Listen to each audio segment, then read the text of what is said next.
शिव पुराण विद्वेषर संहिता अध्याय 4। भगवान शिव के लिंग एवं साकार विग्रह की पूजा के रहस्य तथा महत्व का वर्णन। सूत जी कहते हैं, शौनक, जो श्रवण, कीर्तन और मनन इन तीनों साधनों के अनुष्ठान में समर्थ न हो, तो वह भगवान शंकर के लिंग एवं मूर्ति की स्थापना करके नित्य उसकी पूजा करे तो संसार सागर से पार हो सकता है। वंचना उस अथवा छल न करते हुए अपने शक्ति के अनुसार धनराशि ले जाए और उसे शिवलिंग अथवा शिव मूर्ति की सेवा के लिए अर्पित कर दे। साथ ही निरंतर उस लिंग एवं मूर्ति की पूजा भी करे।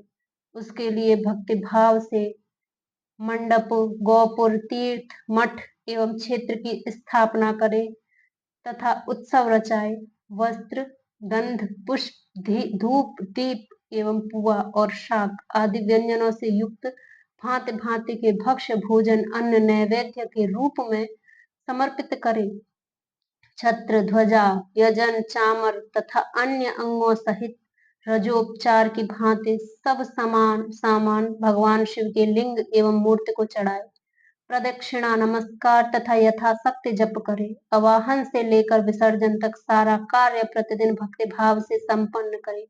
इस प्रकार शिवलिंग अथवा शिव मूर्ति में भगवान शंकर की पूजा करने वाला पुरुष श्रवण आदि साधनों का अनुष्ठान न करे तो भी भगवान शिव की प्रसन्नता सिद्धि प्राप्त कर लेता है। पहले के बहुत से महात्मा पुरुष लिंग तथा शिव मूर्ति की पूजा करने मात्र से भव बंधन से मुक्त हो चुके हैं। ऋषियों ने पूछा, मूर्ति में ही सर्वत्र देवताओं की पूजा होती है, लिंग में नहीं। परंतु भगवान शिव की पूजा सब जगह मूर्ति में और लिंग में भी क्यों की जाती है? सूत जी ने कहा, मुनीश्वरों, तुम्हारा यह प्रश्न तो बड़ा ही पवित्र और अत्यंत अद्भुत है। इस विषय में महादेव जी ही वक्ता हो सकते हैं। दूसरा कोई पुरुष कभी और कहीं भी इसका प्रतिपादन नहीं कर सकता।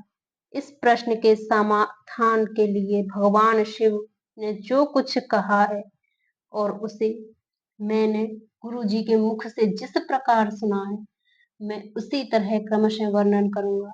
एकमात्र भगवान शिव ही ब्रह्म रूप होने के कारण निष्कल निराकार कहे गए हैं।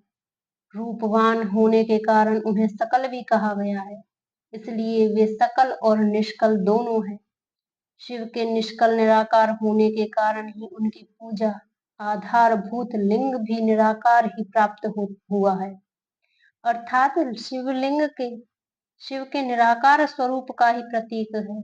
इसी तरह शिव के सकल या साकार होने के कारण उनकी पूजा आधारभूत विग्रह साकार प्राप्त होता है, अर्थात शिव का साकार विग्रह उनके साकार स्वरूप का प्रतीक होता है। सकल और अकल समस्त अंग आकार सहित और अंग आकार से सर्वथा रहित निराकार रूप होने से ही वे ब्रह्मा शब्द से कहे जाने वाले परमात्मा हैं। यही कारण है कि सब लोग लिंग निराकार और मूर्ति साकार दोनों में ही सदा भगवान शिव की पूजा करते हैं। शिव से भिन्न जो दूसरे दूसरे देवता हैं, वे साक्षात ब्रह्म नहीं है, इसलिए कहीं भी उनके लिए निराकार लिंग नहीं उपलब्ध होता। पूर्व काल में बुद्धिमान ब्रह्मपुत्र सनत कुमार मुनि ने मंद्रांचल पर नंदिकेश्वर से इसी प्रकार प्रश्न किया था। सनत कुमार बोले, भगवान, शिव से भिन्न जो देवता हैं, उन सब की पूजा के लिए सर्वत्र प्राय वीर मूर्ति ही अधिक संख्या में देखा और सुना जाता है। केवल भगवान शिव की ही पूजा में लिंग और वीर दोनों का उपयोग देखने में आता है। अतः कल्याण में नंदिकेश्वर, इस विषय में जो तत्व की बात हो उसे मुझे इस प्रकार बताइए जिससे अच्छी तरह समझने में आए। नंदकेश्वर ने कहा, निष्पाप ब्रह्म कुमार, आपके इस प्रश्न का हम जैसे लोगों के द्वारा कोई उत्तर नहीं दिया जा सकता, क्योंकि यह गोपनीय विषय है और लिंग साक्षात ब्रह्मा का प्रतीक है।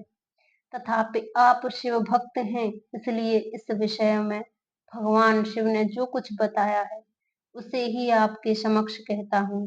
भगवान शिव ब्रह्म स्वरूप और निष्कल निराकार हैं, इसलिए उन्हीं की पूजा में निष्कल लिंग का उपयोग होता है। संपूर्ण वेदों का यही मत है। सनत कुमार बोले, महाभाग योगींद्र, आपके भगवान शिव तथा दूसरे देवताओं के पूजन में लिंग और वेद के प्रचार का जो रहस्य विभाग पूर्वक बताया है वह यथार्थ है।